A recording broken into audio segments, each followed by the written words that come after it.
Rise and fall of Hamas under Palestine. The rise and fall of Palestine under Hamas. Episode 8. Gaza becomes a fortress.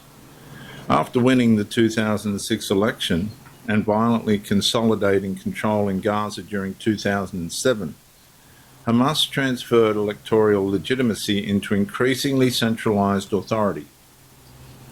What many Palestinians expected to be political renewal gradually became one-party rule.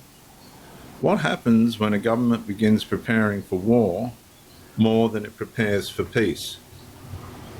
Eventually, the entire society begins adapting to war.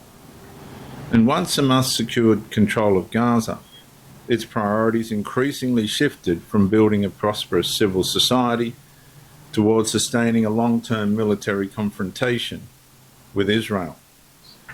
Governments reveal their deepest values by where they invest their resources.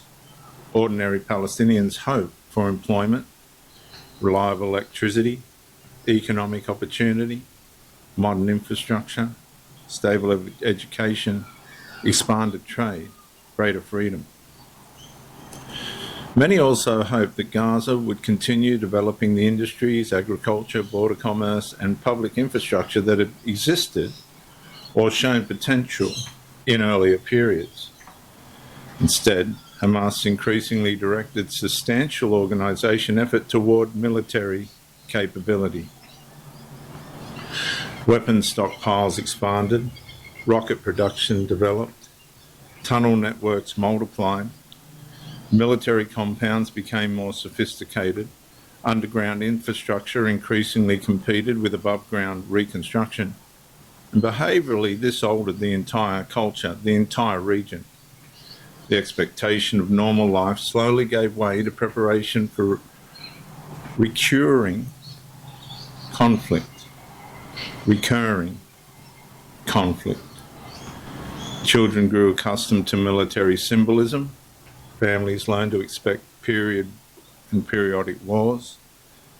Economic uncertainty became ordinary. International investment became increasingly difficult. And the tragedy was compounded by Hamas's strategic calculations. Military assets were often embedded within densely populated urban environments, exposing deliberately civilians to greater danger during armed conflict.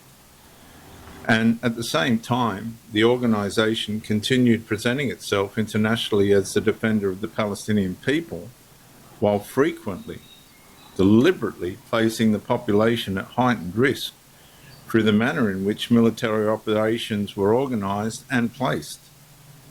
Israel, meanwhile, increasingly viewed Gaza not simply as a neighboring territory, but as a growing security threat requiring defensive responses.